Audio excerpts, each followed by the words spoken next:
High friend ସମସ୍ତଙ୍କୁ ନମସ୍କାର। ଆଉ ଆପଣମାନେ ଦେଖିପାରୁଥିବେ ଅଶୋକ ଲେଲାଣ୍ଡ ଶୋରୁମ୍ ସମ୍ବଲପୁର ଏଇଟା। ଆଉ ଇନେ ଆମେ ନୂଆ ଗାଡ଼ି ବାହାର କରୁଛୁ। ତ ସମସ୍ତ ଦର୍ଶକ ବନ୍ଧୁମାନକେ ଆମର ଯେତେ ବି ଗ୍ରାହକ ବନ୍ଧୁମାନେ ଅଛନ୍ ସମସ୍ତଙ୍କୁ ନମସ୍କାର। ଯେତେ ବି କୁନାଲ ମେଲୋଡ଼ିକୁ ଭଲ ପାଉଛନ୍ ସମସ୍ତଙ୍କୁ ନମସ୍କାର। ଆଉ ନାଇଁ ଭଲ ପାଇବା ଲୋକମାନକେ ବି ନମସ୍କାର। ତ ହେନ୍ତା କିଛି ଆମର ମନ ଭିତରେ ନାଇଁନା।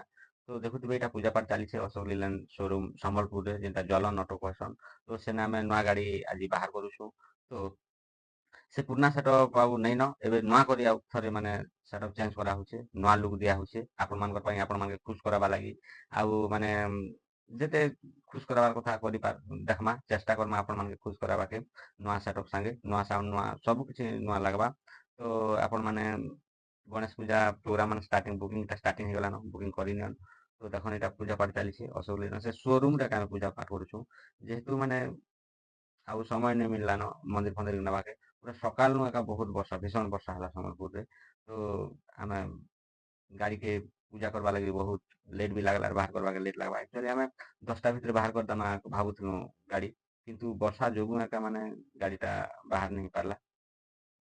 ତ ଦେଖନ୍ ଆଜ୍ଞାମାନେ ପ୍ରୋଗ୍ରାମ ପତ୍ର ମାନେ ଦିଅନ୍ ଭଲ୍ କର୍ମା ନୂଆ ସେଟଅପ୍ରେ।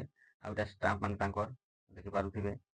ଆଉ ଇନକର ଷ୍ଟାଫ୍ ମାନେ ବହୁତ ସୁନ୍ଦର ସାର୍ଭିସ୍ ଦଉଛନ୍। ବହୁତ ଖୁସିରେ ରଖୁଛନ୍। ଆମେ ଗଲା ପରେ ବହୁତ ସୁନ୍ଦର ମାନେ ସାର୍ଭିସ୍ ଦେଲେ। ଚା କଫି ଯେ ଗ୍ରୀନ୍ ଟି ଯେନ୍ଟା ଇଚ୍ଛା ଲାଗ୍ଲା ସେଟା ଦେଲେ। ଆଉ ତାଙ୍କର ସାର୍ଭିସ୍ ଭଲ ଅଛେ କଷ୍ଟମର ସାଙ୍ଗେ। ତ ଦେଖନ୍